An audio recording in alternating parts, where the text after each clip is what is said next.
1981 was the year that the first signs of opposition to President Daniel Arap Moi's rule came out in the open.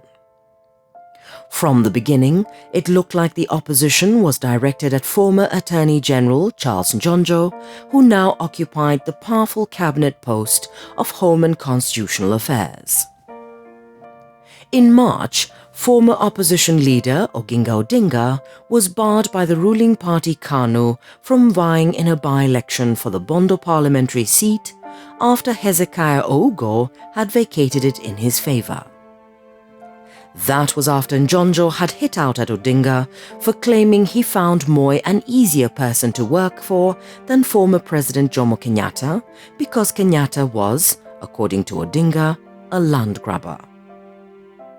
Moi was forced to disown Odinga and support Njonjo.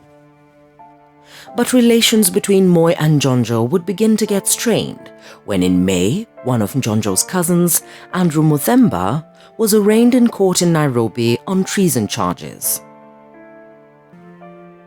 Muthemba was eventually acquitted, but the incident had the effect of emboldening some MPs and civic leaders who until then had not dared criticize Njonjo or take radical stands. They thought the Muthemba case had diminished Njonjo's political clout, but they would find out that it hadn't, at least not yet. In April, conservationist and Nairobi University professor Wangari Maathai was sentenced to 6 months in jail on contempt of court charges arising from an article she had written for Viva magazine, calling the country's judges corrupt. She was in custody for a few days and was released only after apologizing and paying a fine. Nyeri MP Waruru Kanja, a Njonjo critic, was the next to feel Njonjo's clout. In June, after he had accused Njonjo of hiding the identity of the murderers of Pio Gama Pinto, Tom Mboya, and J.M. Kariuki, who all died during Njonjo's tenure as Attorney General, he was hauled to court on charges of foreign exchange violations. He was found guilty and sent to jail for 3 years with no option of a fine. Chelagat Mutai, MP for Eldoret North, was next. After her stint in jail, she had reverted to her old combative rhetoric against the government, particularly the judicial system. She was arrested and charged with falsifying her parliamentary car mileage claims.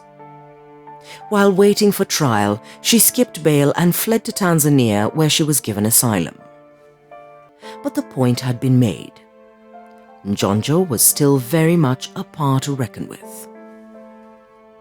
1981 was the year the International Press Institute held its annual meeting in March at Kenyatta International Conference Center in Nairobi. It was supposed to be a gesture of appreciation for the state of press freedom in Kenya.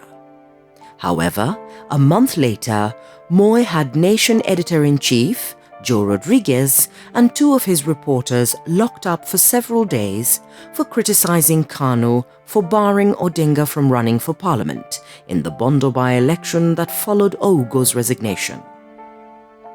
He even threatened to ban the Nation newspaper for what he called its rebellious attitude.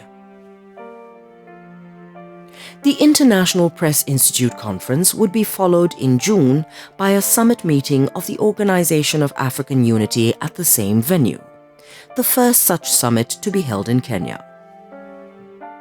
More international attention would come to Kenya that year when archaeologist-anthropologist Richard Leakey brought out his opus magnus, The Making of Mankind.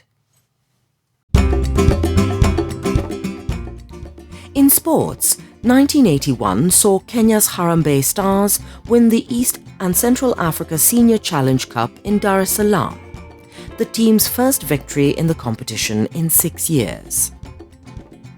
Sheka Metha, with his co-driver Mike Doughty, won the Safari Rally for the 3rd year running. And in athletics, Henry Rono broke his own 5,000-meter world record in Bergen, Norway, a record that was one of 4 he had held for 3 years.